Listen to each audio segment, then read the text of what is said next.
Presiden Prabowo hadiri pertemuan multilateral Timur Tengah. Tim reformasi Polri bakal dibentuk dalam waktu dekat.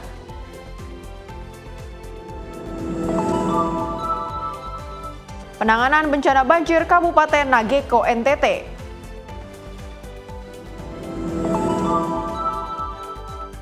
Suami bunuh istri diduga akibat cemburu.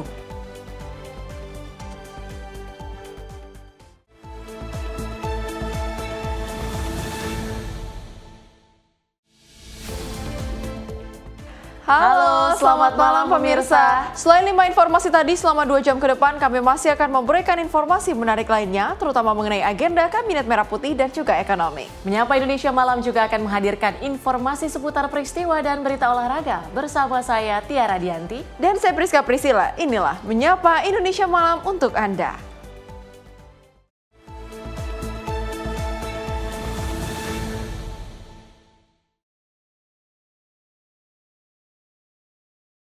Kita awali dengan informasi pertama, sebanyak 142 negara anggota bagian Organisasi Perserikatan Bangsa-Bangsa memberikan dukungan terkait penyelesaian konflik antara Israel dan Palestina. Di sisi lain ada puluhan negara yang menolak hingga tidak memberi tanggapan terkait isu dari ataupun maksud kami isi dari deklarasi New York tersebut.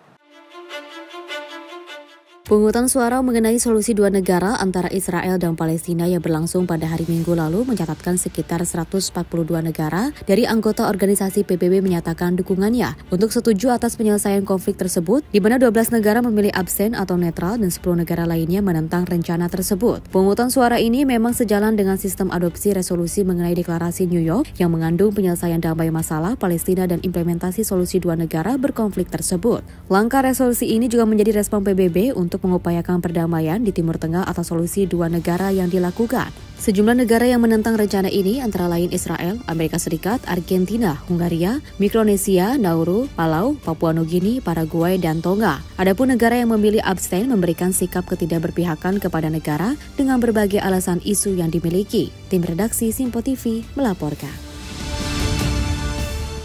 Pemirsa, Presiden Prabowo Subianto memberi perhatian penuh terhadap upaya perdamaian yang dilakukan oleh Organisasi Perserikatan Bangsa-Bangsa di sejumlah kawasan yang tengah berkonflik saat ini. Untuk itu, Indonesia menegaskan siap untuk mendukung misi mulia tersebut dengan menyalurkan pasukan hingga bantuan finansial. Indonesia terus memantaskan kehadirannya di panggung dunia PBB dengan menegaskan sikap menyalurkan bantuan dalam operasi misi perdamaian dunia di sejumlah kawasan berkonflik dunia saat ini. Presiden Republik Indonesia Prabowo Subianto mengungkapkan sebanyak 20.000 lebih pasukan penjaga perdamaian dari Indonesia untuk siap ditempatkan di sejumlah negara seperti Gaza, Ukraina, Sudan hingga Libya. Indonesia today is one of the largest contributors to United Peacekeeping Forces. We believe in the United Nations. We will continue to serve where peace needs guardians, not with just words, but with boots on the ground. If and when the United Nations Security Council and this great assembly decide, Indonesia is prepared to deploy 20,000 or even more of our sons and daughters to help secure peace in Gaza or elsewhere.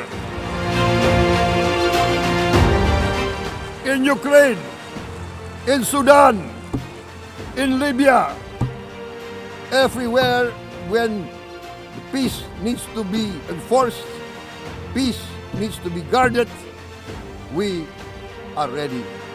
We will take our share of the burden, not only with our sons and daughters, we are also willing to contribute financially to support the great mission to achieve peace by the United Nations. Hal ini juga memanglah bagian dari kesiapan Indonesia apabila PBB melalui Dewan Keamanannya meminta bantuan dalam operasi misi perdamaian yang akan dilakukan ke depannya. Di lain sisi juga Indonesia akan turut serta memberikan dukungan dalam bentuk materi finansial bagi PBB untuk serangkaian misi perdamaian yang dilaksanakan. Tim redaksi Simpo TV melaporkan. Presiden Republik Indonesia Prabowo Subianto menghadiri pertemuan multilateral di PBB yang membahas upaya perdamaian Timur Tengah. Pertemuan digelar atas undangan Presiden Amerika Serikat Donald Trump yang dihadiri oleh sejumlah pemimpin negara berpengaruh.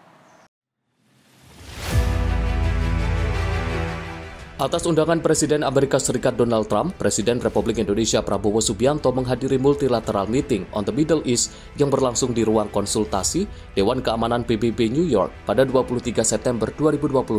Pertemuan ini dihadiri secara terbatas oleh negara-negara yang dianggap memiliki pengaruh besar terhadap proses perdamaian di Timur Tengah, seperti Qatar, Yordania, Turki, Pakistan, Mesir, Uni Emirat Arab, dan Arab Saudi. Dalam sesi pengantar, Presiden Trump menegaskan pentingnya kerjasama internasional untuk mengakhiri konflik Gaza dan membebaskan para sandera. Ia menyampaikan bahwa pertemuan ini menjadi agenda paling krusial selama kehadirannya di PBB dan menunjukkan kepercayaannya terhadap para pemimpin yang hadir. Emir Qatar turut menyampaikan apresiasi atas inisiatif ini dan mendukung langkah bersama menuju perdamaian. War in Gaza, we're going to end it. We're going to end it. Maybe we can end it right now.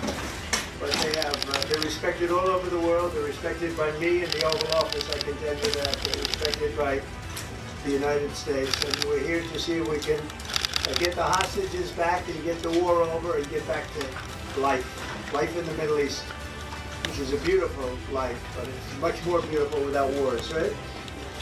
So I really greatly respect the fact that you're here.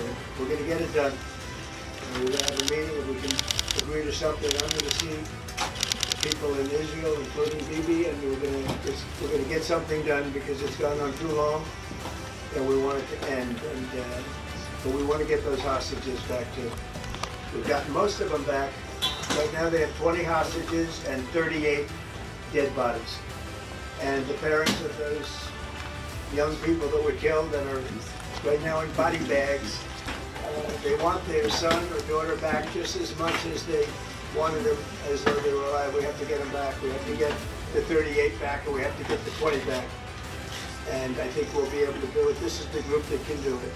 More than any other group in the world, this is the group that can do it. So it's an honor, okay, to be with you.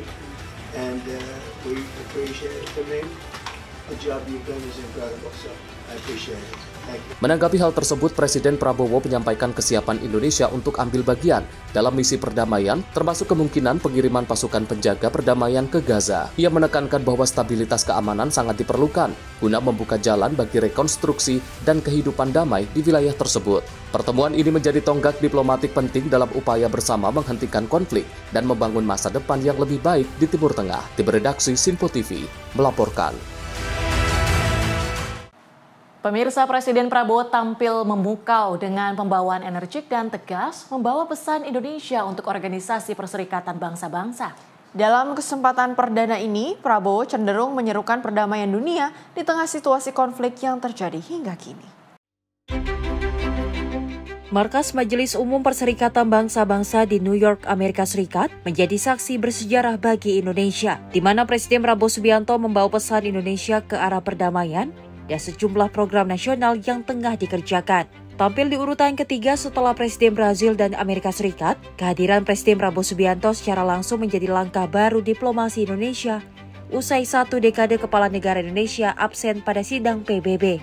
Dalam pidatonya, Prabowo menekankan isu perdamaian bagi seluruh negara. Sejumlah program prioritas Indonesia seperti ketahanan pangan, rencana pembangunan tanggul laut raksasa di pantai utara Jawa, hingga isu lingkungan hidup.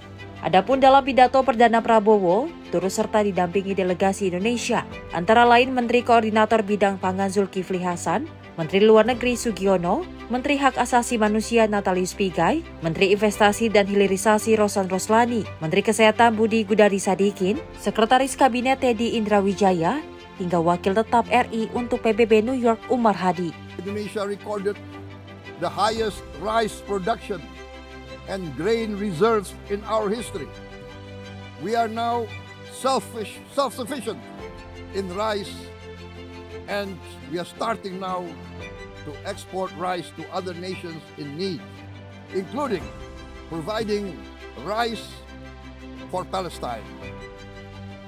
We are building resilient food supply chains, strengthening farmer productivity, investing in climate-smart agriculture to ensure food security for our children and for the children of the world. Tim redaksi Simpo TV melaporkan. Tak hanya itu saja, Presiden Prabowo Subianto dengan bangga mengungkapkan program swasembada pangan milik Indonesia di depan para pemimpin dunia dalam sidang Majelis Umum PBB New York. Dalam kesempatan tersebut, Prabowo memastikan bahwa Indonesia siap menyediakan pangan bagi warga Palestina. Dalam kesempatan berpidatonya, Presiden Prabowo Subianto turut serta menyampaikan program prioritas negara Indonesia, yakni swasembada pangan yang tengah dikerjakan saat ini. Prabowo menerangkan program tersebut berjalan positif, di mana Indonesia hingga kini telah mengekspor komoditas beras bagi negara-negara yang membutuhkan. Melihat tren positif program swasembada pangan ini, Prabowo juga turut membantu rakyat Palestina dengan bantuan pangan milik Indonesia, guna merespon kondisi konflik berkepanjangan antara Israel dan Palestina hingga saat ini. Melalui sikap Indonesia di depan para pemimpin dunia, Presiden Prabowo Subianto meyakini Indonesia mampu bersaing dengan negara lain sebagai salah satu lumbung pangan di dunia. We are now self-sufficient in rice, and we are starting now to export rice to other nations in need, including providing rice for Palestine. We are confident in a few years' time, Indonesia will be the granary of the world. Dari Jakarta, tim redaksi Simpo TV melaporkan. Presiden RI Prabowo Subianto bertemu dengan tokoh filantropi Bill Gates di New York usai menghadiri sidang Majelis Umum PBB. Pada kesempatan tersebut, Prabowo menganugerahkan penghargaan Bintang Jasa Utama kepada Bill Gates sebagai bentuk apresiasi atas dedikasinya bagi Indonesia. Dalam kunjungannya ke New York, Presiden Republik Indonesia Prabowo Subianto mengadakan pertemuan dengan tokoh filantropi Bill Gates untuk membahas kerjasama di bidang kemanusiaan, kesehatan, dan pendidikan. Pertemuan berlangsung usai rangkaian sidang Majelis Umum PBB pada 23 September 2025 dan menegaskan komitmen kedua pihak untuk memperkuat kolaborasi dalam isu-isu global yang menyentuh kehidupan masyarakat luas. Prabowo mengungkapkan bahwa berdasarkan laporan Menteri Kesehatan, Bill Gates telah menyalurkan bantuan senilai 7 hingga 8 triliun rupiah untuk mendukung berbagai program di Indonesia. Bantuan tersebut mencakup riset benih unggul, pengembangan obat-obatan, serta produksi vaksin. Atas kontribusinya yang besar, Prabowo menganugerahkan penghargaan Bintang Jasa Utama kepada Gates sebagai bentuk apresiasi. Ya, dengan Bill Gates sangat positif, beliau sangat besar perhatian kepada Indonesia, banyak bantuannya luar biasa. Menteri Kesehatan mengatakan mungkin nilai langsung yang dibantu sudah sekitar 7 triliun ya, 7-8 triliun, tapi nilai yang lebih luas itu dampaknya kurang lebih 4-5 miliar dolar. Bantuan research, mencari benih-benih yang terbaik, obat-obatan, vaksin, proyek-proyek untuk membantu golongan yang paling lemah, bantu mengatasi kemiskinan, kelaparan, dan juga pendidikan, terutama pendidikan kunci masa depan kita. Pemerintah Indonesia melalui Danantara akan terus menjalin komunikasi dengan Yayasan Bill Gates untuk mengembangkan proyek-proyek kemanusiaan. Program-program tersebut ditujukan bagi kelompok rentan dengan fokus pada pengentasan kemiskinan, penanggulangan kelaparan, dan peningkatan akses pendidikan. Tim redaksi Simpo TV melaporkan.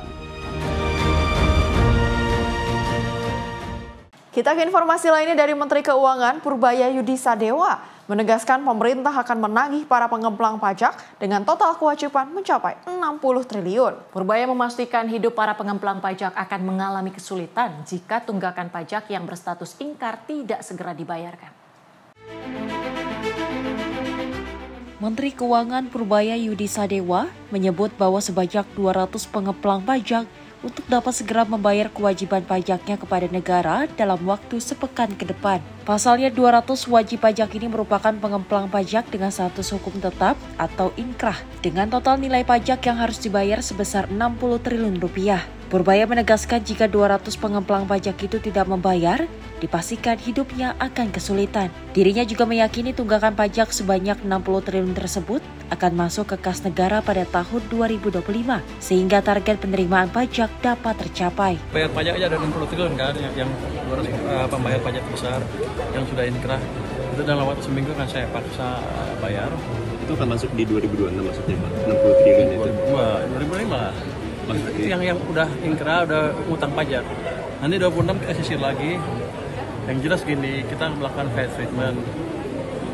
Kalau udah bayar pajak jangan diganggu sama sekali dan nggak ada lagi cerita pegawai pajak meres itu. Nanti saya akan buka channel khusus untuk pengaduan masalah itu. Jadi 60 triliun tahun ini ya Pak masuk? Tahun ini. Pasti masuk Pak? Pasti masuk. Kalau dia tahun depan bisa lebih besar dari 60 atau kira-kira? Berdasarkan yang lagi diinvestigasi atau? Ada yang besar sekali tapi belum bisa saya buka. Dari Jakarta, Fahrizal, Ahmad Amin, Simpo TV melaporkan. Dari Menteri Sekretaris Negara Prasetyo Hadi mengungkapkan akan ada peluang bahwa Kementerian Usaha Badan Milik Negara atau BUMN turun status menjadi badan. Penurunan status kelembagaan ini seiring dengan revisi undang-undang yang bergulir di DPR.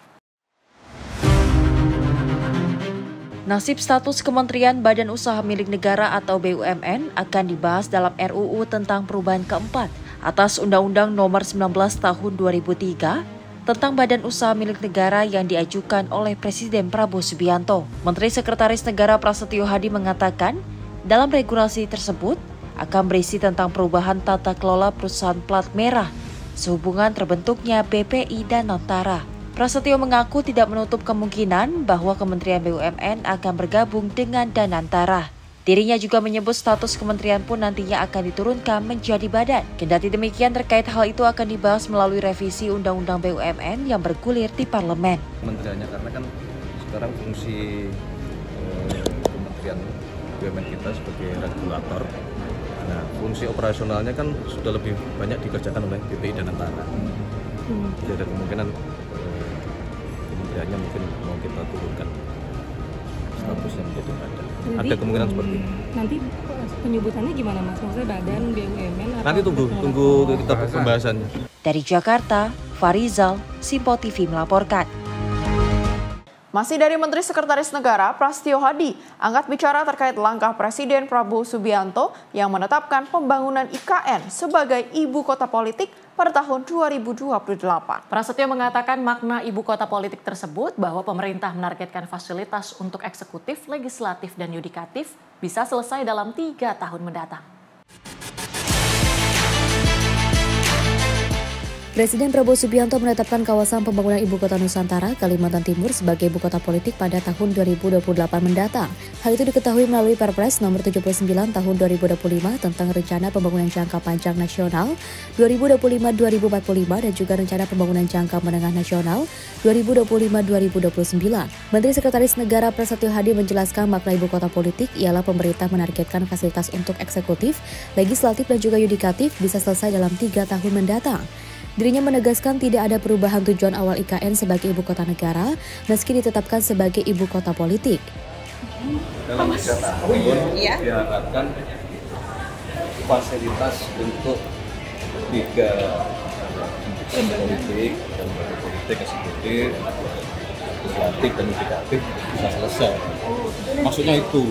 Mas, bedanya sama ibu kota negara apa Mas? Enggak, tapi ibu kota negara maksudnya itu tadi. Sama aja artinya atau enggak? Berarti Pak Presiden akan melanjutkan pembangunan IKN ya? Iya. Akan diselesaikan 2028 itu? Ya, dalam 3 tahun diharapkan bisa selesai semua fasilitas untuk 3 lembaga tugas politik tadi. Mas, kalau kita pindah hanya eksekutifnya terus rapat sama siapa ini? Mas, tapi kan di bukan kemudian itu. Pak izin tanya ke soal kita ekonomi. Nggak ada perubahan dari tujuan awal. Nggak ada. Dari Jakarta, Fahrizal Ahmad Amin, Simpo TV melaporkan. Kali ini dari Menteri Pertahanan Syafri Samsudin yang melakukan kunjungan kerja ke Kementerian Keuangan di Jakarta pada 22 September 2025. Kunjungan ini bertujuan untuk memperkuat koordinasi antar kementerian guna mendukung pembangunan pertahanan negara yang berkelanjutan.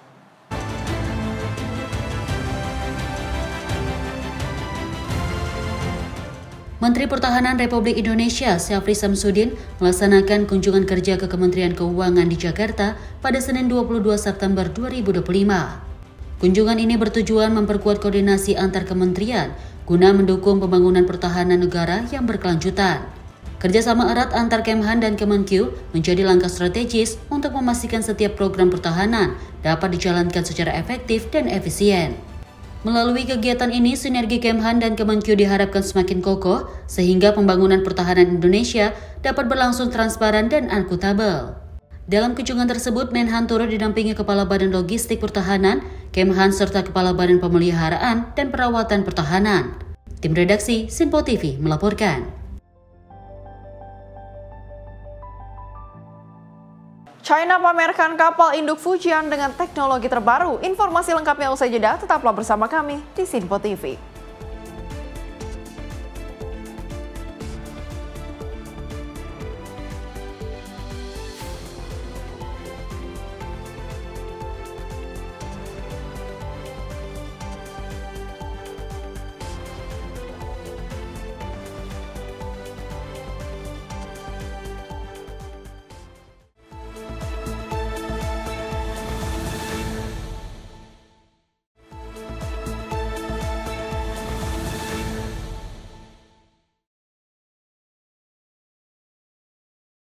Anda kembali menyaksikan Menyapa Indonesia Malam. Pemirsa, pengungsi dari Provinsi Suwaida di Suriah menghadapi kondisi kemanusiaan yang memprihatinkan di kem-kem sementara di luar Quneitra.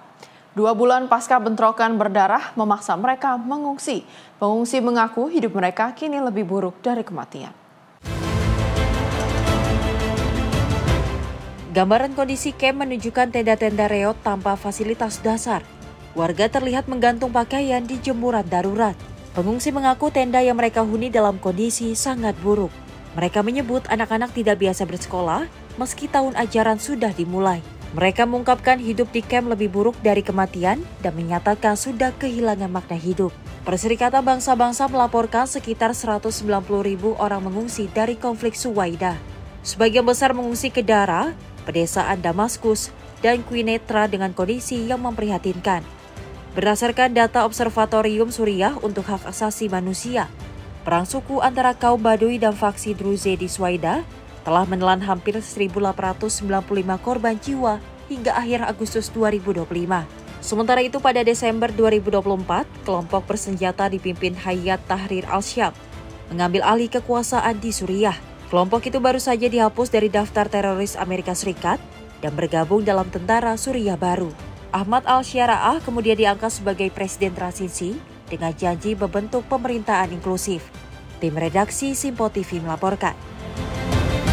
Sementara itu, pameran kekuatan militer China semakin nyata. Angkatan Laut Tentara Pembebas Rakyat menunjukkan kapal induk terbaru mereka, Fujian, pada Senin 22 September 2025. Sejumlah pesawat tempur melakukan uji lepas landas dan pendaratan di atas kapal tersebut. Angkatan Laut Tentara Pembebas Rakyat Cina memamerkan kekuatan kapal induk terbaru Fujian pada Senin 22 September 2025. Rekaman memperlihatkan kru Angkatan Laut mempersiapkan pesawat Kongqing 600, pesawat tempur siluman C-35 dan jet tempur C-15T untuk lepas landas.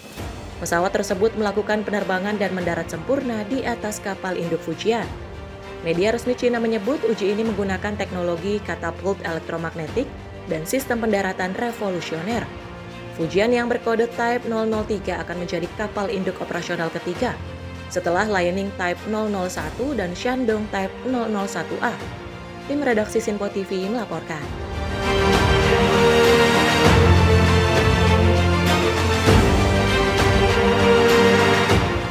Pemirsa, Presiden Prabowo dalam pidatonya di depan para petinggi negara dunia mengungkapkan alasan utama dari rencana pembangunan tanggul laut raksasa di Indonesia dalam waktu dekat.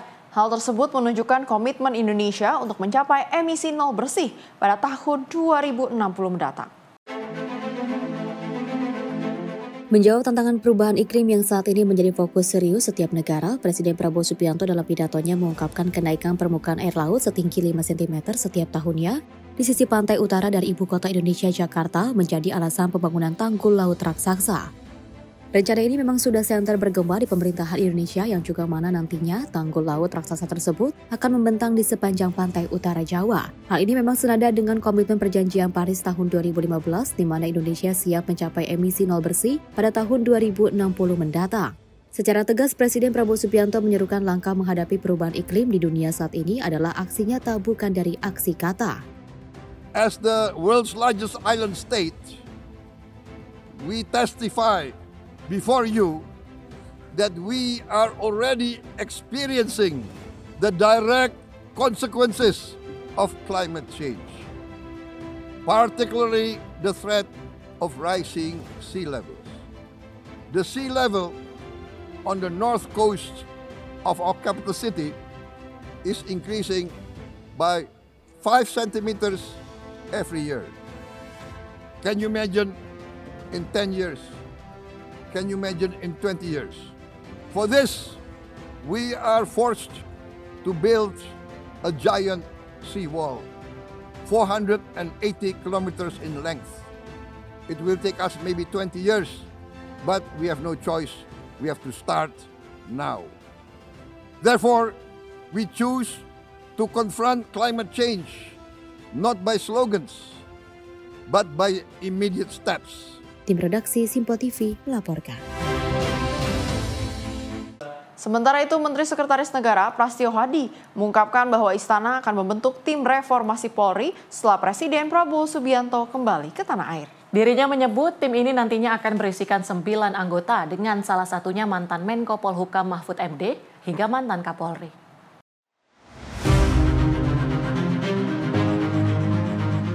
Menteri Sekretaris Negara Prasetyo Hadi menjelaskan bahwa tim reformasi Polri besutan Presiden Prabowo Subianto berbeda dengan tim reformasi Polri di bawah naungan Kapolri Jenderal Listio Sigit Prabowo. Prasetyo mengatakan pembentukan tim ini akan dibentuk setelah Presiden Prabowo Subianto tiba di tanah air. Dirinya menyebut nantinya tim reformasi Polri besutan Istana akan berjumlah 9 orang yang diisi dengan salah satunya mantan Menko Polhukam Mahfud MD hingga ex-Kapolri. Kendati demikian, pihak Istana enggan untuk mengungkapkan sosok mantan ex-Kapolri yang akan bergabung ke dalam tim reformasi Polri. Kalau dari Istana, tunggu mungkin sekembalinya Bapak Presiden berkenaan dengan masalah Komisi Reformasi Kepolisian akan diumumkan. Oke. Berarti berbeda ya Pak, tim antara di internal dengan yang dibentuk untuk pemerintah nanti? Iya kan, semangatnya sebenarnya sama ya, tapi kemudian kan di internal kepolisian juga perlu kita apresiasi, kita membentuk tim reformasi. Mas, kabarnya juga Pak Mahfud udah setuju untuk bergabung. Insya Allah. Insya Allah. Menjadi anggota atau ketua? Ya bersama-sama lah. Belum ada yang ditunjuk siapa yang akan menjadi ketua, tapi alhamdulillah beliau menyampaikan kesediaannya untuk ikut bergabung. Tokoh-tokohnya siapa aja sih Mas selain Pak Mahfud yang udah tunggulah minggu depan aja diumumkan. Ada mantan Kapolri Mas? Hah? Kabarnya ada mantan Kapolri? Ada. Siapa aja Mas? Beberapa nama. Tapi isinya berapa orang sih Mas? Ya. Mungkin kurang lebih ya sekitar 9. Dan lainnya? Sudah berapa lama Mas? Tidak ada. Dari Jakarta, Fahrizal Ahmad Amin, Simpo TV melaporkan. Sementara itu, Ketua DPR Puan Maharani menanggapi langkah mantan Menko Polhukam Mahfud MD yang setuju masuk dalam tim reformasi Polri. Menurutnya, siapapun yang terlibat dalam reformasi Polri harus bertujuan melakukan perbaikan dan bermanfaat bagi bangsa.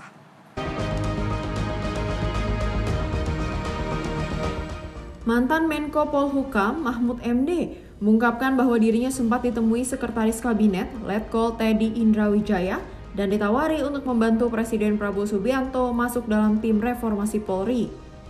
Mahfud mengatakan tawaran itu pun ia setujui untuk membantu Presiden Prabowo.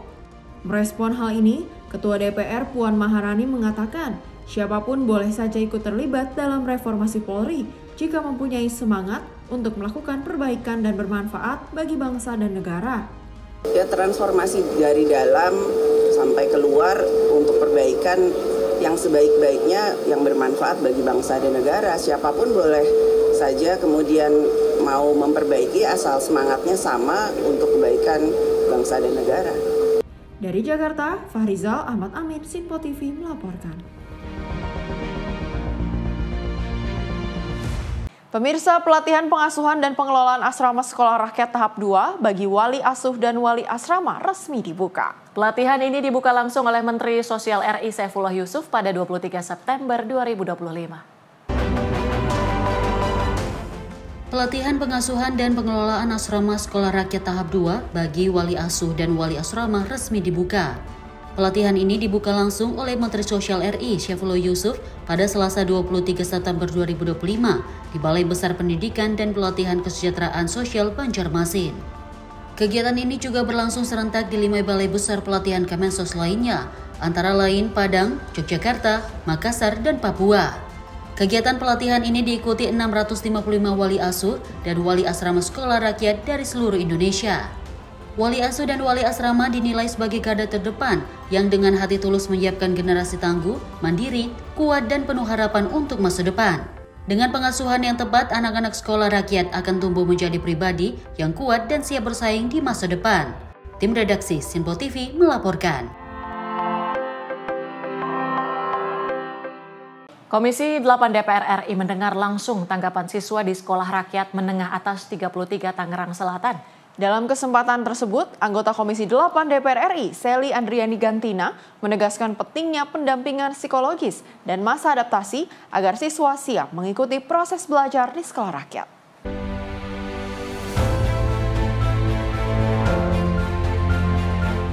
Kunjungan kerja Komisi 8 DPR RI ke Sekolah Rakyat Menengah Atas 33 Tangerang Selatan memberikan kesempatan bagi siswa untuk menyampaikan langsung tanggapan dan pengalaman mereka. Anggota Komisi 8 DPR RI, Sely Andriani Gantina, menyoroti persoalan psikologis yang kerap mempengaruhi siswa sekolah rakyat. Menurutnya hal ini jadi catatan penting bagi pemerintah untuk segera dicari solusinya. Sely menekankan pentingnya adanya pendampingan psikologis bagi siswa, khususnya di masa awal adaptasi, agar anak-anak benar-benar siap menempuh pendidikan dan mengikuti kegiatan belajar mengajar. Harapannya program sekolah rakyat tidak hanya membantu anak-anak dari keluarga kurang mampu secara akademik, tetapi juga memberikan kekuatan mental dan emosional untuk mendukung pertumbuhan mereka. Juga menjadi catatan kami bahwa MPLS yang selama ini dilakukan oleh Kementerian Sosial masih terlalu pendek dan tentu juga harus memperhatikan kondisi psikologis anak dan kondisi sosial geografis daerah yang masing-masing, karena setiap daerah ini kan punya kultur daerah yang mungkin sangat berbeda sehingga anak-anak mengalami shock beradaptasi dengan kultur daerahnya tersebut, dan tentu MPLS yang dimasukkan oleh kami harus juga didampingi dengan kesiapan terapis-terapis yang memang harus mendampingi dari awal sampai dengan akhir. Melalui catatan dan masukan ini, Komisi 8 DPR RI berharap program sekolah rakyat bisa berjalan maksimal sebagai jalan keluar bagi anak-anak dari keluarga kurang mampu untuk mendapatkan pendidikan berkualitas. Tim redaksi Sinpo TV melaporkan. Sementara itu, Menteri Pendidikan Tinggi, Sains dan Teknologi Brian Yuliarto mendorong penciptaan SDM unggul guna mewujudkan hilirisasi dan industrialisasi. Hal ini dilakukan agar Indonesia dapat keluar dari middle income trap yang menjadi ancaman masa depan.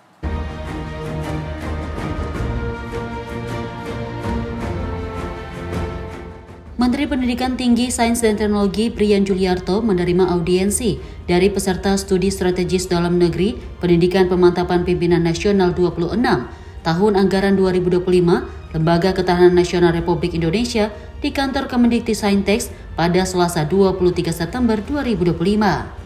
Dalam pertemuan tersebut, Menteri Brian mendorong diwujudkannya hilirisasi dan industrialisasi agar Indonesia dapat keluar dari middle income trap yang sedang dihadapi. Menurutnya, pendidikan tinggi menjadi aset strategis dalam mendorong pembangunan nasional melalui pembangunan industri. Maka dari itu, Kemendikti-Saintex menegaskan komitmennya untuk terus memperkuat ekosistem riset, inovasi, dan hilirisasi di perguruan tinggi untuk mewujudkan Indonesia sebagai pusat lahirnya industri strategis yang berdampak nyata bagi masyarakat. Tim redaksi Sinpo TV melaporkan. Pemirsa, Gubernur Banten Andra Soni bersama Wali Kota Serang Budi Rustandi menggelar dialog dengan para nelayan di Karanghantu, Kecamatan Kasemen, Kota Serang pada 23 September 2025. Pertemuan tersebut juga melibatkan Ketua HNSI Provinsi Banten, Neneng Sri Hastuti, Handayani, dan sejumlah OPD terkait.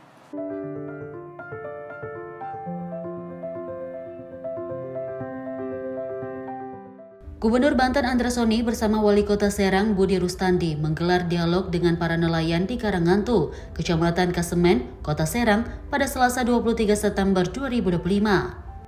Dalam dialog terbuka itu, berbagai persoalan nelayan disampaikan langsung. Salah satu isu utama adalah pendangkalan di hampir semua tempat pendaratan ikan yang ada di Provinsi Banten. Nelayan mengeluhkan kesulitan mengakses BBM. Untuk melalui isu lain yang mengemuka adalah kesejahteraan nelayan, termasuk perlindungan melalui BPJS Kesehatan untuk nelayan. Andra Soni menegaskan bahwa diskusi dengan nelayan ini tidak boleh berhenti sebatas forum. Dialog di Karangantu ini merupakan bagian dari rangkaian kegiatan yang akan dilanjutkan di wilayah Banten Selatan dan Kabupaten Tangerang. Untuk mengakses BBM subsidi untuk nelayan, dan tadi juga sudah kami diskusikan, dan juga ada beberapa hal lain yang disampaikan terkait dengan kesejahteraan nelayan, termasuk kaitan dengan BPJS nelayan. Alhamdulillah dalam diskusi ini, dan saya sampaikan bahwa diskusi ini nggak boleh hanya berhenti sampai batasan diskusi, harus ada tindak lanjut. Alhamdulillah tadi Kepala Balai C3 telah menyampaikan bahwa tahun 2026 normalisasi atau pengerukan yang akan dilaksanakan salah satunya di Muara Cibanten atau Pelabuhan Karangantu. Ia berharap forum semacam ini dapat rutin digelar agar aspirasi nelayan terserap secara langsung. Tim redaksi Sinpo TV melaporkan.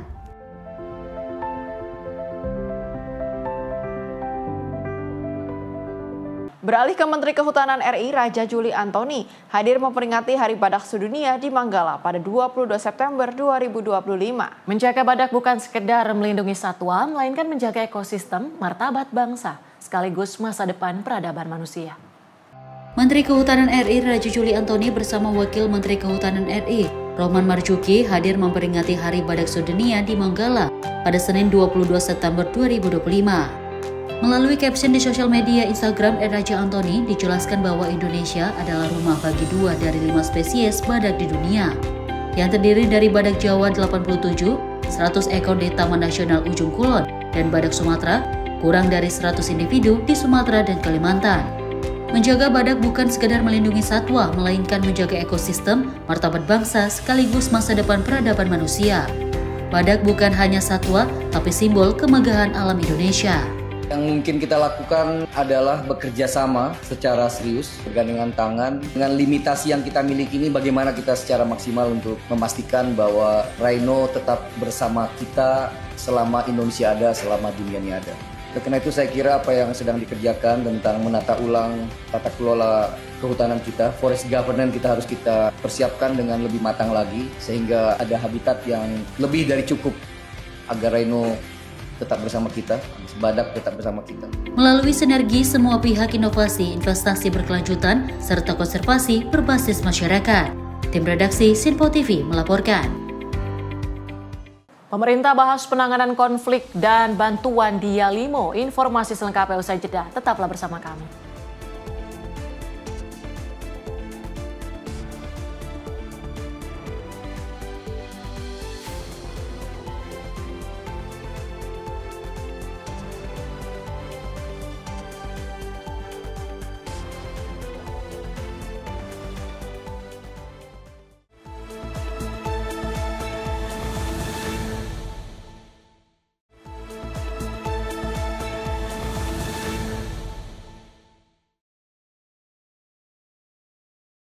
Terima kasih pemirsa, Anda masih bersama kami di Menyapa Indonesia Malam. Kita lanjutkan ke informasi berikutnya dari Kementerian Sosial, memastikan pasokan bantuan bagi korban banjir bandang di Kabupaten Nagekeo, NTT terus mengalir selama masa tanggap darurat. Tidak hanya bantuan logistik dan air bersih untuk kebutuhan sehari-hari, Kemensos juga menyediakan shelter pengungsian bagi warga, agar warga terdampak bisa tinggal lebih aman dan nyaman. Kementerian Sosial memastikan pasokan bantuan bagi korban banjir bandang di Kabupaten Nagekeo, NTT terus mengalir selama masa tanggap darurat. Melalui video yang dibagikan di akun sosial media Instagram @KemenSosRI, disampaikan bahwa langkah ini menjadi bagian dari upaya memastikan para korban tetap mendapatkan dukungan penuh, baik dari fisik maupun psikologis. Tidak hanya logistik dan air bersih untuk kebutuhan sehari-hari, Kemensos juga menyediakan shelter pengungsian bagi warga, agar warga terdampak bisa tinggal lebih aman dan nyaman. Sementara itu, bantuan logistik dari Sentra Evata Kupang telah didistribusikan ke lokasi bencana. Bantuan tersebut diantaranya berupa tenda, peralatan dapur, obat-obatan, pakaian untuk dewasa dan anak-anak, hingga layanan psikososial bagi para penyintas. Selain itu, untuk memenuhi kebutuhan makan para pengungsi, Kemensos juga mendirikan dapur umum lapangan yang siap melayani warga terdampak. Tim redaksi Sinpo TV melaporkan. Pemirsa, momen menarik terekam kamera di sela-sela pertemuan pemimpin negara dunia di markas PBB New York, Amerika Serikat. Kendaraan yang ditumpangi Presiden Prancis Emmanuel Macron sempat diberhentikan petugas polisi akibat konvoi Donald Trump yang lewat. Bukannya marah, Macron malah memilih untuk menelepon Trump dan menceritakan peristiwa yang terjadi padanya saat itu. I'm sorry, President. I'm really sorry. It's just that everything's frozen right now. There's a motorcade coming right now. I'm sorry. If you don't see it, let me pause. Momen tak biasa terjadi di antara lalu lintas di New York City jelang sidang umum PBB ke-80. Presiden Prancis Emmanuel Macron harus tertahan kendaraannya karena iring-iringan Presiden Amerika Serikat Donald Trump hendak lewat. Namun bukannya marah, Macron malah memilih untuk menelepon Trump dan menceritakan peristiwa yang terjadi padanya saat itu. Macron pun memilih berjalan kaki dan menyeberang jalan bersama anggota delegasinya. Macron kemudian dilaporkan memutuskan melanjutkan perjalanan dengan berjalan kaki. Ia menempuh jalan-jalan di New York sekitar 30 menit sambil bercakap-cakap dengan Trump. Selama perjalanan tersebut, Macron juga terlihat menyempatkan bersuah foto dengan masyarakat. Salah seorang warga bahkan kedapatan mencium kening sang presiden. Tim redaksi Sinpo TV melaporkan. Sementara itu, Menteri Sosial RI Saifullah Yusuf bertemu Wakil Gubernur Papua Pegunungan Ones Pahabol pada Senin 22 September 2025. Pertemuan tersebut membahas penanganan konflik sosial yang terjadi di Kabupaten Yalimo serta distribusi bantuan bagi warga terdampak. Menteri Sosial RI Saifullah Yusuf menemui Wakil Gubernur Papua Pegunungan Ones Pahabol pada Senin 22 September 2025.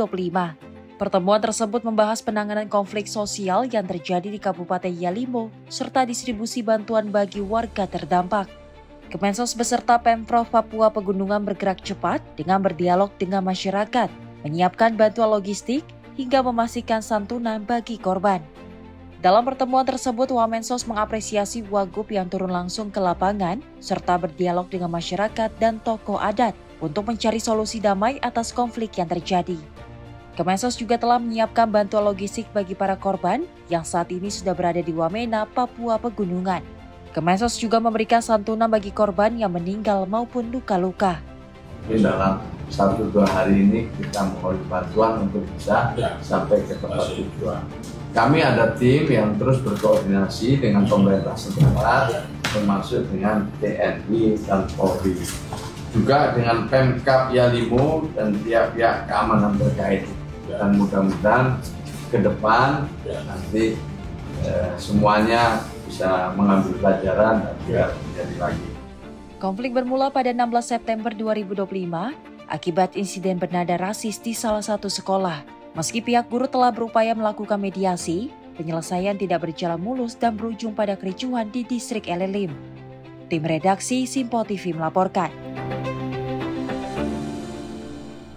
Pemirsa, desa Cam Tan di kota Hoi An, Vietnam kini mendunia setelah Bai Mau Coconut Forest masuk daftar 50 desa terindah dunia versi Forbes. Keindahan hutan kelapa yang tenang dan atraksi perahu bambu menjadi daya tarik unik yang mendorong lonjakan wisatawan ke wilayah ini. Desa tepi sungai Cam Tan di kawasan Dong Wat Hoi An, Vietnam mengukuhkan diri sebagai destinasi wisata unik dengan hutan kelapa dan juga perahu bambu ikonis. Bai Mau Coconut Forest baru saja mendapatkan pengakuan internasional setelah masuk dalam daftar 50 desa terindah dunia tahun 2025 versi Unforgettable Travel Company yang juga dipublikasikan oleh Forbes.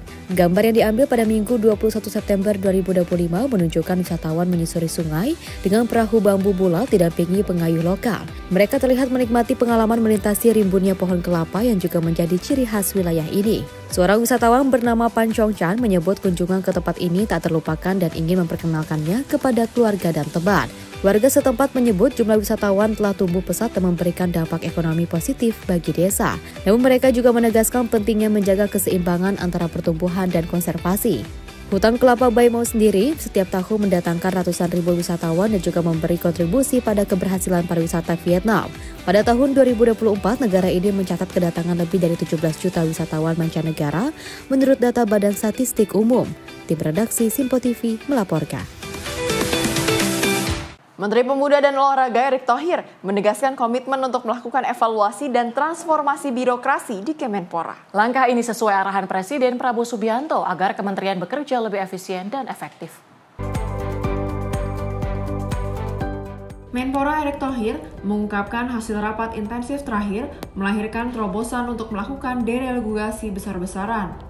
Sebanyak 191 peraturan menteri sejak tahun 2009 akan disederhanakan dan dikurangi dengan target di bawah 20 peraturan. Erick menegaskan langkah deregulasi ini bertujuan untuk mempermudah kerjasama dengan stakeholders olahraga dan kepemudaan, serta memastikan arah kebijakan sesuai target yang ditetapkan Presiden Prabowo. Seperti saya sudah sampaikan sebelumnya, kita terus diminta untuk evaluasi dan transformasi secara menyeluruh. Bapak Presiden selalu bilang kita harus kerja efisien dan efektif. Nah, salah satunya tentu hari ini setelah kita rapat hampir 2-3 hari terakhir, kita ingin bagaimana birokrasi yang ada di Kementerian Pemuda dan Olahraga ini bisa sesuai dengan ekspektasi yang diharapkan Bapak Presiden. Kita merubah pola pikir kita bisa yang seperti saya sampaikan mengayomi, melayani, tetapi memastikan arah tujuan yang ditargetkan bisa tercapai. Nah, salah satunya kita melakukan terobosan hari ini dengan melakukan deregulasi. Ada 191 peraturan menteri yang sejak tahun 2009 ini kita akan ciutkan. Ya, kita akan kurangi sebanyak mungkin, kalau bisa angkanya di bawah 20. Nah, ini juga mempermudah kita bekerja sama dengan stakeholder olahraga dan kepemudaan tentunya yang ada di bawah kami. Dari Jakarta, Jihan Nabila, Asisul Hakim, Simpo TV melaporkan. Dari Menteri Koordinator Pemberdayaan Masyarakat Muhaimin Iskandar yang mendorong program magang nasional yang ditujukan bagi mahasiswa baru lulus dari perguruan agar menjadi program yang berkelanjutan. Program 20.000 magang fresh graduate akan terus diperbesar untuk dijadikan pilot project pada akhir tahun 2025.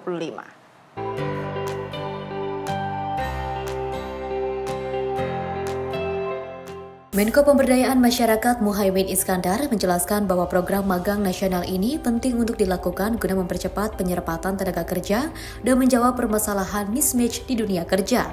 Ia mengatakan program 20.000 magang fresh graduate akan terus diperbesar lagi untuk dijadikan pilot project akhir tahun 2025. Dan diharapkan program pemagangan sukses di 2026 hingga persiapan peningkatan kapasitas vokasi. Menko Muhaimin pun juga akan mendorong penggunaan anggaran yang lebih besar untuk program tersebut.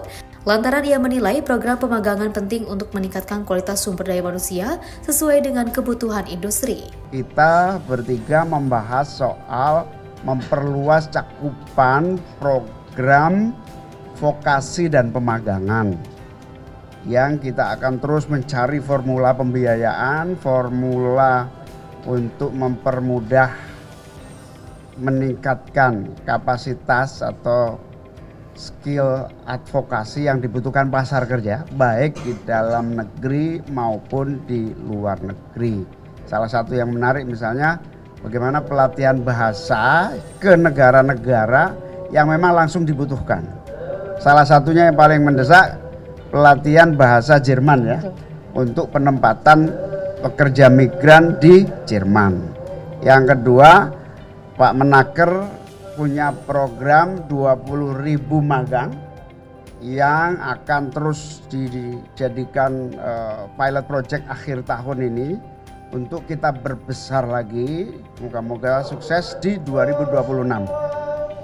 Pemagangan dan persiapan peningkatan kapasitas vokasi.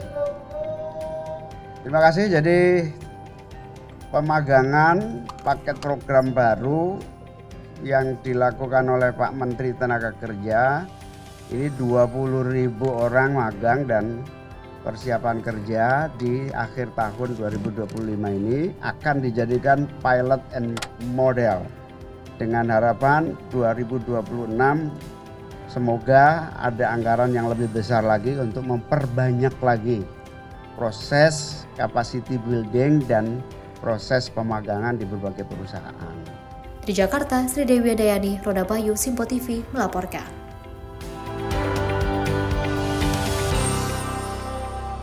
Sementara itu, Menko Bidang Pemberdayaan Masyarakat Muhaimin Iskandar menyoroti minimnya minat generasi muda untuk menjadi petani dan lebih memilih profesi sebagai aparatur sipil negara atau ASN. Menurutnya perlu peran anak muda yang menjadi regenerasi petani lantaran saat ini Indonesia masih membutuhkan jasa untuk menyuplai pangan dan kebutuhan sehari-hari. Menko Pemberdayaan Masyarakat Muhaimin Iskandar menilai minimnya minat generasi muda untuk menjadi petani disebabkan lantaran kehidupan petani yang masih belum sejahtera. Hal itu dapat dilihat dari pekerjaan petani yang penghasilannya masih tergolong rendah serta kesejahteraan ekonomi yang belum stabil. Untuk itu, pemerintahan Presiden Prabowo Subianto pun sedang terus berjuang untuk menyejahterakan petani lewat kebijakan-kebijakan yang pro petani, terutama melalui penyediaan lahan yang menjadi fondasi untuk produksi penanaman. Alhamdulillah Pak Prabowo ini presiden yang sangat mengerti apa yang menjadi kebutuhan petani kita dan betul-betul menurut saya presiden paling perhatian kepada petani itu Pak Prabowo. Salah satunya selain memberikan pupuk, pokoknya tidak boleh ada kelangkaan pupuk, pokoknya dicari jalan, turun langsung presiden. Karena itu saya optimis. Di Hari Tani Nasional ini adalah momentum kebangkitan tani Indonesia. Gerbang Tani akan terus menjadi support dari seluruh kegiatan pemerintah agar menjadi sukses. Di Jakarta, Sri Dewi Dayani, Rona Bayu, Simpo TV melaporkan.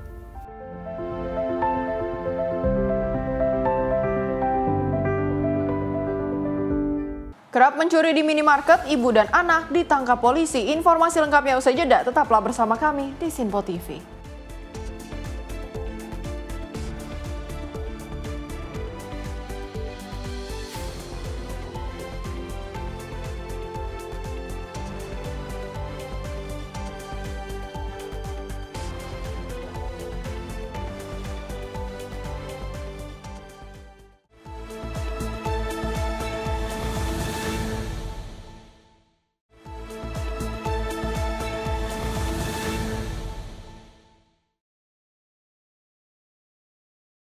Anda kembali menyaksikan Menyapa Indonesia Malam. Pemirsa, seorang ibu rumah tangga tewas diduga dibunuh suaminya sendiri di dalam rumah di kawasan padat penduduk Kedoya Selatan, Kebonjeruk, Jakarta Barat. Korban tewas dengan luka jeratan di tali bagian leher. Sementara itu, usai membunuh istrinya, pelaku langsung menyerahkan diri ke kantor polisi.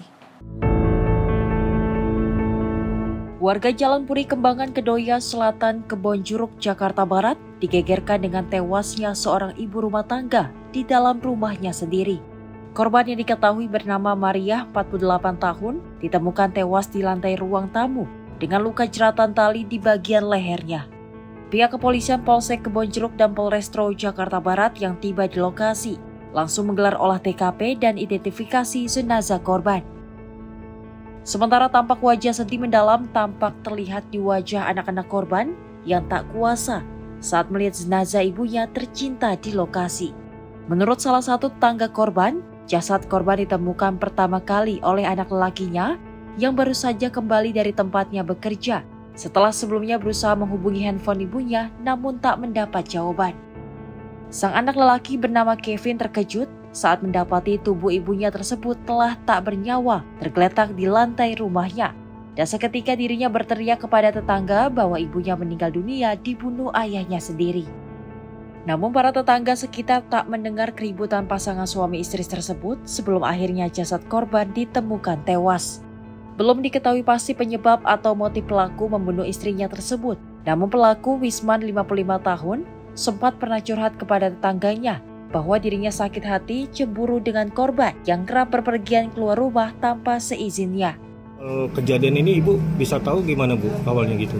Nggak tahu ya itu tadi anaknya manggil-manggil. Anaknya siapa? Kevin namanya ya. Kevin itu pulang dari kerjaan. Ya katanya temannya itu datang. Nggak kepil mamanya itu nggak diangkat-angkat. Terus? Terus temannya itu Pin, kamu pulang Pin, kata dia bilang gitu. Oh iya kata dia bilang gitu. Udah aku pulang. Gila dia pulang kan aku buka pintu. Apa Pin? Lagi ngapain Pin? Mbak Yuli sini Mbak Yuli sini, kata dia bilang gitu kan. Ini mama dibunuh bapak. Masa iya sih? Kataku, iya sini Mbak Yuli. Aku nggak tahu kan, aku terus lemes. Kan lemes, aku habis sakit nih. Lemes terus aku nggak mau Pin, nggak mau melihat mamamu lagi Pin. Aku bilang gitu. Ini bagaimana Mbak Yuli, gimana ya? Udah mana kamu anak lanang? Ya kamu tanggung jawab, aku gitu. Dan itu lakinya pulang ditendang. Diapain itu ditendang, diapain terus berantem. Dibawa polisi, dibawa polisi ke sana lagi ke polsek. Memang kasar atau gimana? Emang pelaku ini emang kasar sifatnya tuh seperti itu? Emang kasar dari dulu. Dari dulu emang kasar itu Wisman. Istrinya diapain Bu? Katanya sih dipakai tas, diginiin katanya. Jadi tangannya begini. Dijerat gitu ya Bu? Oh jadi lehernya dijerat tas? Iya katanya, aku nggak tahu, soalnya aku nggak ngeliat, aku nggak mau ngeliat, soalnya aku masih lemas. Demi kepentingan otopsi dan penyelidikan lebih lanjut, jenazah korban dibawa polisi ke Rumah Sakit Polri Kramat Jati, Jakarta. Sementara pelaku suami korban dikabarkan telah menyerahkan diri ke kantor polisi usai membunuh korban.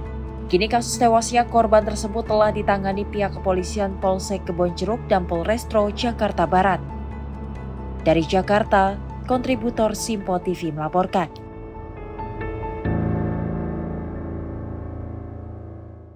Pemirsa, seorang warga bernama Malik Yawarin yang sempat dilaporkan hilang kontak di perairan Maluku Tenggara akhirnya berhasil ditemukan.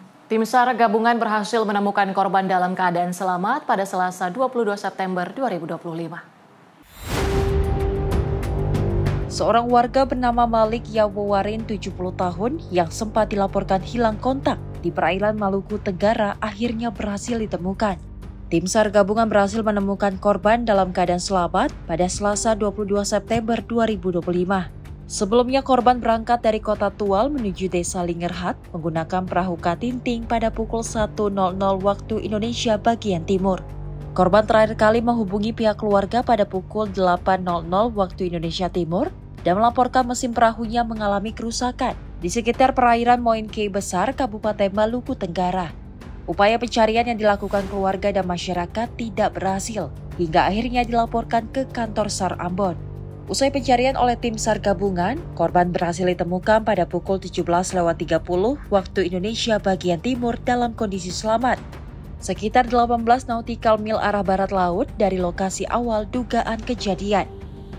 Tim redaksi Simpo TV melaporkan. Pemirsa, seorang pria di Kabupaten Serang, Banten ditangkap aparat kepolisian Polda Banten di kawasan Kabupaten Serang, Banten. Pria ini ditangkap karena tega memperkosa keponakannya yang masih berusia 3 tahun.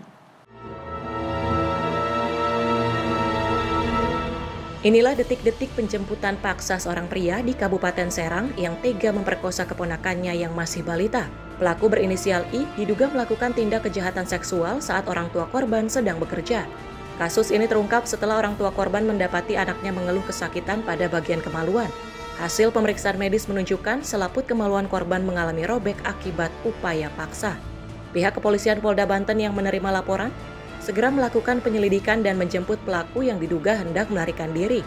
Benar bahwa pada hari Selasa, tanggal 19 Agustus tahun 2025 telah terjadi dugaan tindak pidana persetubuhan atau perbuatan cabul terhadap anak sesuai yang melanggar Undang-Undang Nomor 17 Tahun 2016, di mana pada hari Selasa tanggal 19 Agustus ini inisial korban dengan berumur 3,5 tahun, umurnya belum mencapai 4 tahun, yaitu inisial ASY. Pada saat itu korban mengalami kesakitan di seputaran area kelaminnya dan pada saat itu melaporkan kepada ibu kandung dan kemudian dibawalah ke klinik Sofi. Setelah dibawa ke klinik Sofi, karena si korban berinisial ASY ini sering berteriak karena mengalami kesakitan, mereka melakukan pemeriksaan. Dan pada hasil pemeriksaan keluar, ternyata ada robekan atau sobek pada area kemaluannya akibat pelecehan seksual. Dari situ, kemudian ibu kandung korban itu menanyakan lagi nih kepada korban, "Dek, ini kenapa? Siapa yang berbuat?" Ternyata dari si pengakuan si korban dengan berinisial ASY mengakui bahwa waknya sendiri atau paman kandungnya yang sudah melakukan hal tersebut, sehingga orang tuanya langsung melakukan visum dan melaporkan kejadian ini ke SPKT Polda Banten. Kemudian kita tindak lanjuti, setelah kita tindak lanjuti melakukan pemeriksaan, penyelidikan dan penyidikan, terpenuhi dua alat bukti ataupun unsur-unsur. Dan pada hari Kamis tanggal 11 September kami lakukan penangkapan terhadap tersangka yaitu pamannya sendiri dengan inisial I. Pada saat itu juga langsung kami lakukan penahanan di Polda Banten. Pelaku saat ini sudah diamankan di Rutan Polda Banten dan dijerat pasal 81 dan 82 Undang-Undang Nomor 17 Tahun 2016 dengan ancaman hukuman pidana penjara hingga 15 tahun. Dari Serang, Banten, Firman Arif, kontributor Sinpo TV melaporkan. Pelaku curanmor todongkan senjata api jenis pistol kepada pemiliknya saat kepergok karena alarm sepeda motor berbunyi di Jalan Cemara 5, Kelurahan Cibodasari, Kecamatan Cibodas, Kota Tangerang, Banten. Alhasil pelaku gagal mencuri sepeda motor incarannya dan berhasil melarikan diri. Dalam rekaman kamera pengawas CCTV, dua pelaku yang naik satu sepeda motor terlihat memantau situasi Jalan Cemara 5 dengan bolak-balik sambil melihat sepeda motor incarannya yang terparkir di luar rumah. Setelah dipastikan dalam kondisi sepi, seorang pelaku turun untuk melihat situasi dalam rumah lalu mendekati sepeda motor incarannya. Namun upaya pelaku tidak membuahkan hasil. Pasalnya saat hendak mencuri, alarm sepeda motor berbunyi sehingga memancing pemiliknya keluar rumah dan memergoki aksi nekat pelaku. Ditemui pada Selasa 23 September 2025 petang, salah seorang warga mengaku saat hendak melarikan diri, pemilik sepeda motor hendak mengejar. Namun terkejut ketika pelaku menodongkan senjata api jenis pistol. Siang hari memang kondisi jalan yang Cemara 5 ini sempat sepi memang kondisinya. Jadi dan itu ada beberapa motor yang parkir di depan rumah, di perkarangan rumah itu. Jadi kondisinya awal kayaknya si pelaku itu dia sudah melihat situasi apakah itu kondisi ada orang atau tidak. Kebetulan motor tersebut itu dipasang alarm. Jadi pada saat dia mau akan mencoba itu bunyi alarmnya. Kemudian setelah dari dia ini, dia menodongkan pistol. Itu dari beberapa rumah dari TKP. Kemudian dia pergi dengan santai. Tapi alhamdulillahnya itu tidak dapat untuk motornya. Merasa terancam dengan todongan senjata api, pemilik sepeda motor merelakan dua pelaku melarikan diri. Dari Tangerang, Banten, kontributor Sinpo TV melaporkan. Pemirsa, seorang ibu dan anaknya ditangkap polisi karena kedapatan mengutil di toko retail yang ada di Kampung Sawah, Kecamatan Ciputat Timur, Tangerang Selatan, Banten. Sejumlah bahan kebutuhan pokok seperti minyak goreng, mie instan, dan gula diketahui disembunyikan di tas belanjaannya. Pengungkapan seorang ibu dan anaknya yang kedapatan mencuri bahan pokok di sebuah minimarket berawal dari banyaknya laporan pengusaha retail yang resah akan aksi pencurian yang kerap dilakukan pelaku. Menindaklanjuti hal tersebut, unit Reskrim Polsek Ciputat Timur kemudian melakukan penyelidikan secara intensif hingga akhirnya meringkus pelaku. Kapolsek Ciputat Timur Kompol Bambang Askar Sodik menjelaskan, modus yang digunakan pelaku dengan membawa anaknya saat melancarkan aksinya. Dari keterangan dan pemeriksaan sementara, pelaku sudah puluhan kali melakukan pencurian di minimarket bersama anaknya. Modusnya, sang anak berperan membawa tas belanjaan untuk menaruh barang curian. Tidak hanya di Tangerang Selatan, pelaku juga mengaku telah beraksi pada sejumlah wilayah di luar Tangsel. Telah diamankan seorang pelaku pencurian di toko-toko retail dengan modus mereka memang yang bersangkutan membawa anak kecil ya. bahwa anak kecil melakukan aksinya dan dengan niatnya menyiapkan tempat, kantong untuk mengambil barang-barang hasil curian berupa minyak dan barang-barang lainnya kebutuhan pokok. Dan setelah kami evaluasi, yang bersangkutan memang merupakan pemain lama yang sering menyasar di toko-toko retail di sekitar wilayah Ciputat dan Ciputat Timur, Tangerang Selatan. Dari sekarang pelaku ya sudah berapa kali Pak ditindak? Dia sudah puluhan kali melakukan aksinya. Alhamdulillah kami berhasil mengamankan pelaku yang membuat resah para pelaku usaha retail yang ada di wilayah kami. Selain Ciputat ya, ada kemungkinan dia di wilayah lain? Ya, ada.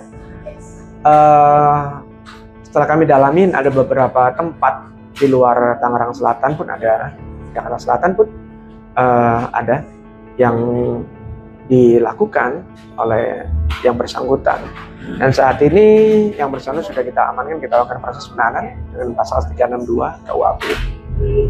Dan kami himbau kepada masyarakat pun, inilah pentingnya untuk memasang CCTV ya sebagai bukti petunjuk bagi kami.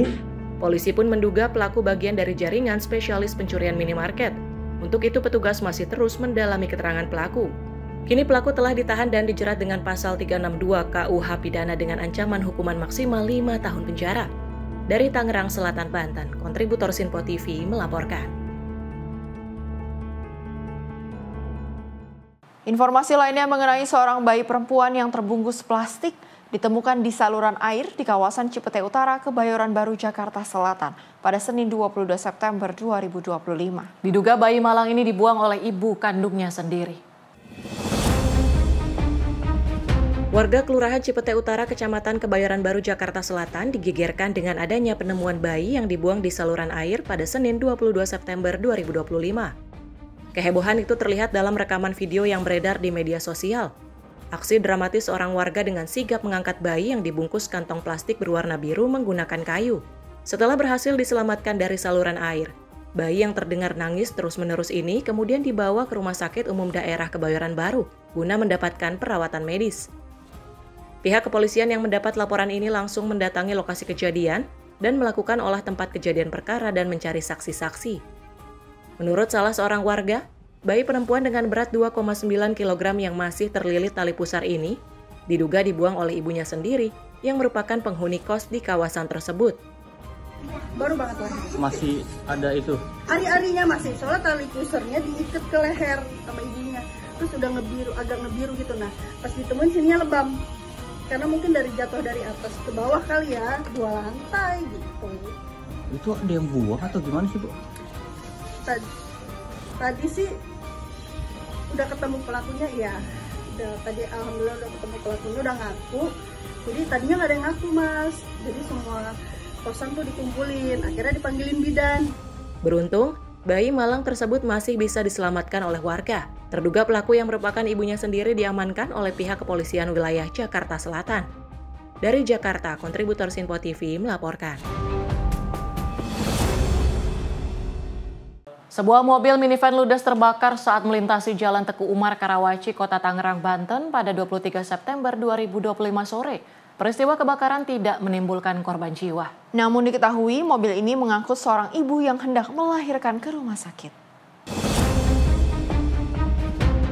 Sebuah mobil jenis minivan bernomor polisi B2614 ZP hangus terbakar di Jalan Karawaci, Kota Tangerang, Banten pada Selasa sore. Api yang berasal dari bawah bangku bagian tengah langsung menyambar ke seluruh bagian mobil. Menurut Kanit Patroli Polsek Karawaci, Ibtu Dedi mengatakan mobil tersebut dari wilayah Parung Panjang, Bogor untuk mengantar istrinya melakukan proses persalinan di Rumah Sakit Tiara. Api berawal dari bangku bagian tengah yang mengeluarkan asap dan kemudian dipinggirkan oleh sang sopir, kemudian terbakar. Untuk penyebab kebakaran diduga akibat korsleting listrik dan tidak ada korban jiwa. Istrinya yang ingin melahirkan telah berhasil dievakuasi menggunakan mobil ambulans. Terjadi kebakaran roda 4 jenis Panther dan kami dari Polsek Karawaci meluncur ke TKP dan kami cek benar apa adanya kendaraan roda 4 jenis Panther terbakar dan kami menghubungi langsung ke pihak Damkar Kota Tangerang. Dengan cepat pihak Damkar datang ke TKP dan memadamkan api dengan cepat dan korban jiwa nihil. mobil dari Parung membawa istrinya melahirkan, dapat rujukan dari Parung Panjang untuk Rumah Sakit Tiara. Di jalan itu terjadinya adanya asap, kumpulan asap di bangku tengah, dan dengan cepat para supir suaminya meminggirkan kendaraan di tempat aman seperti ini, dan tidak ada korban jiwa, dan istrinya dapat diantar ke Rumah Sakit Tiara dengan ambulan terdekat. Penyebab sementara tadi deteksi oleh damkar korsleting kabel listrik, ada kabel yang korslet. Tadi damkar datang ke TKP 3 unit kendaraan damkar dan diawaki dengan 8 anggota damkar Tangerang Kota. Api berhasil dipadamkan 30 menit setelah 3 armada dan 8 personel damkar Kota Tangerang diterjunkan. Sementara kerugian ditaksir mencapai puluhan juta rupiah. Dari Tangerang, Banten, kontributor Simpo TV melaporkan. Sementara itu, sejumlah warga desa Marga Mulia, Kecamatan Cileles, Kabupaten Lebak, Banten, memblokade akses jalan proyek tol Serang Panimbang. Aksi spontan ini dipicu rasa kecewa warga terhadap janji perbaikan jalan desa yang tak kunjung ditepati oleh pihak kontraktor. Seperti inilah suasana saat sejumlah warga desa Marga Mulia, Kecamatan Cileles, Kabupaten Lebak, Banten memblokade akses jalan proyek tol Serang Panimbang. Terlihat sejumlah pemuda, orang tua, hingga ibu-ibu membawa spanduk besar berisi tuntutan perbaikan jalan. Mereka berbondong-bondong untuk turun ke jalan. Tidak hanya berdiri di tepi jalan, massa aksi juga memblokir akses masuk ke proyek tol sehingga kendaraan proyek tidak dapat melintas. Aksi protes ini berlanjut dengan penutupan sementara jalur akses proyek tol sebagai bentuk penegasan sikap warga terhadap kontraktor yakni PT Wijaya Karya atau WIKA. Warga mengaku kesal karena sudah berkali-kali menyampaikan keluhan namun tidak ada tindak lanjut yang nyata. Beruntung aksi tanpa pengawalan pihak keamanan berlangsung damai, tidak anarkis dan juga warga langsung membubarkan diri setelah memblokade akses jalan menuju proyek tol Serang Panimbang. Salah seorang warga menuturkan jika kondisi jalan rusak parah sejak truk-truk proyek melintas. Jalan yang sebelumnya menjadi akses utama ke sekolah, pasar dan juga puskesmas kini sulit dilalui terutama saat musim hujan. Janji perbaikan jalan sempat disampaikan pihak WIKA kepada warga namun hingga kini belum ada realisasi. Kita lagi demo Pak, jadi sejak ada pembangunan tol ini ya, jadi jalan kita jadi rusak. Dulu mas sebelum ada pembangunan ya kita aman-aman aja Pak. Ini kan salah satu akses, benar-benar akses kita ya ke sekolah, ke pasar sama ke puskesmas. Warga berharap pihak kontraktor segera memperbaiki jalan rusak sesuai dengan janji sebelumnya. Mereka mengancam akan terus melakukan aksi jika tuntutan tidak dipenuhi. Dari Lebak, Banten, Firman Arif, kontributor Simpo TV melaporkan. Sementara itu, pemirsa, Polres Metro Jakarta Selatan memastikan pelaku pembuangan bayi tersebut adalah ibu kandung bayi. Saat ini polisi fokus pada pemulihan kesehatan sang bayi dan ibunya pasca peristiwa penemuan bayi malang tersebut. Unit Perlindungan Perempuan dan Anak Satreskrim Polres Metro Jakarta Selatan masih melakukan pendalaman atas penemuan bayi di dalam saluran air di Jalan Kira Cipete Utara, Kebayoran Baru, Jakarta Selatan. Bayi berbobot 2,9 kg itu juga dipastikan dibuang oleh pelaku berinisial T yang merupakan ibunya sendiri. Bayi malang itu dibuang pelaku usai melahirkan di kamar kosnya secara mandiri tanpa bantuan dokter ataupun bidan. Diduga bayi tersebut merupakan hasil hubungan gelap karena status dari pelaku masih belum menikah. Meski telah diamankan, namun polisi kini masih memprioritaskan pemulihan kesehatan bayi dan juga pelaku. Kondisi bayi kini dalam keadaan sehat namun terus dilakukan pengawasan oleh dokter. Sementara pemeriksaan pelaku atau ibu korban baru akan dilakukan setelah kondisi kesehatannya telah pulih pasca melahirkan. Sudah kita amankan pelaku pembuangan bayi tersebut yang merupakan ibunya sendiri. Untuk saat ini kondisi bayi sudah diamankan dan dibawa pengawasan dokter, sedang dilakukan observasi juga terkait kesehatannya. Alhamdulillah keadaan bayi dalam keadaan sehat. Hanya saja masih memang dibutuhkan observasi dan pengawasan dari dokter untuk lebih lanjut. Kemudian untuk ibunya sendiri, walaupun sebagai pelaku, kami juga melakukan pemulihan terlebih dahulu terhadap kesehatan dari ibunya sendiri. Karena memang kejadiannya adalah memang yang bersangkutan melahirkan sendiri, mengeluarkan bayi itu sendiri di kamar mandi tempat kosannya. Kemudian lalu yang bersangkutan langsung melakukan perbuatan tersebut. Sebelumnya warga Cipete Utara, Kebayoran Baru, Jakarta Selatan digegerkan oleh penemuan bayi yang terbungkus plastik biru di dalam saluran air. Tangisan bayi membuat warga setempat langsung mengevakuasi dengan peralatan seadanya. Beruntung kondisi bayi ditemukan masih terdapat tali pusarnya itu kini dalam kondisi sehat. Sementara pelaku yang juga merupakan ibunya sendiri kini telah diamankan petugas dari unit PPA Satreskrim Polres Metro Jakarta Selatan. Di Jakarta, kontributor Simpo TV melaporkan. Beralih ke tim Jatanras Polda Lampung melakukan operasi tangkap tangan terhadap ketua salah satu LSM di Lampung dan anggotanya. Keduanya tertangkap tangan saat diduga memeras Direktur RSUD Abdul Muluk Bandar Lampung hingga puluhan juta rupiah. Beginilah detik-detik operasi tangkap tangan yang dilakukan tim Jatanras Polda Lampung terhadap salah satu ketua LSM di Lampung berinisial WM dan anggotanya berinisial EV di halaman sebuah minimarket. Dari tangan keduanya, polisi mengamankan barang bukti uang tunai hasil memeras sebesar 20 juta rupiah, 1 unit mobil, dan 3 unit telepon genggam. Direktur Reserse Kriminal Umum Polda Lampung, Kombes Pol Indra Hermawan, mengatakan kedua oknum LSM itu ditangkap lantaran melakukan pemerasan terhadap pejabat RSUD Abdul Muluk Kota Bandar Lampung. Dalam kondusnya, mereka juga mengancam pejabat rumah sakit sejak Juni 2025 lalu untuk membuat berita dan juga berdemo di rumah sakit. Supaya tidak jadi demo, pejabat rumah sakit pun diminta memberikan proyek atau uang senilai 20 juta rupiah.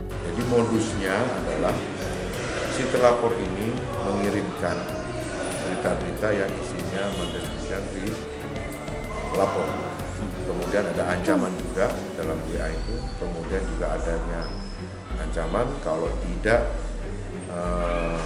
disetujui maka akan ada demo. Modusnya akhirnya dia mendapatkan keuntungan dari pemerasan tersebut.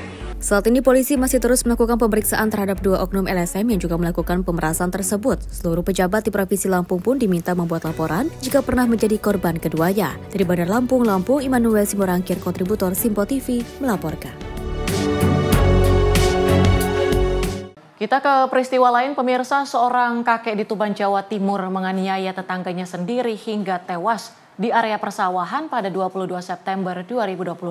Aksi ini diduga dipicu rasa cemburu buta karena korban dicurigai menjalin hubungan dengan istri pelaku. Inilah suasana di sebuah persawahan di Tuban, tempat di mana seorang kakek melakukan penganiayaan terhadap tetangganya. Menurut informasi warga, peristiwa ini berasal dari rasa curiga pelaku yang menuduh korban memiliki hubungan dengan istrinya. Karena diliputi emosi, pelaku lalu melakukan penganiayaan sampai korban tak bernyawa di lokasi kejadian. Usai kejadian, warga setempat langsung melaporkan peristiwa ini kepada pihak berwajib. Polisi yang datang ke lokasi segera melakukan olah TKP serta mengamankan pelaku untuk penyelidikan lebih lanjut. Hingga kini polisi masih mendalami motif termasuk kemungkinan adanya perencanaan dalam tindakan penganiayaan ini. Ulia Haifanisa, tim redaksi Simpo TV, melaporkan. Aksi pencurian helm terjadi di area parkir sebuah toko es krim di Jalan Ciledug Raya, Petukangan Utara, Pesanggerahan, Jakarta Selatan pada Senin sore 22 September 2025. Aksi tersebut rekam kamera CCTV saat pelaku menggunakan sepeda motor dan berpura-pura parkir sebelum mengambil helm curiannya. Aksi pencurian helm terjadi pada Senin sore 22 September 2025 sekitar pukul 5 sore di area parkir sebuah toko es krim di Jalan Ciledug Raya, Petukangan Utara, Pesanggerahan, Jakarta Selatan. Rekaman kamera pengawas menunjukkan seorang pria berkaos hitam menggunakan sepeda motor berhenti dan berpura-pura parkir. Tak berselang lama, pelaku langsung mengambil helm yang terletak di motor di sebelahnya. Hingga kini pihak kepolisian belum mengeluarkan pernyataan resmi terkait identitas pelaku maupun langkah penyelidikan yang dilakukan. Mutiara Aina Putri, tim redaksi Simpo TV, melaporkan. Informasi tadi sekaligus menutup perjumpaan kita pada edisi kali ini. Jangan lupa untuk terus menyaksikan Menyapa Indonesia Malam hanya di Simpo TV. Akhir kata, saya Priska Priscilla beserta seluruh kru yang bertugas pamit undur diri. Terima kasih dan sampai jumpa.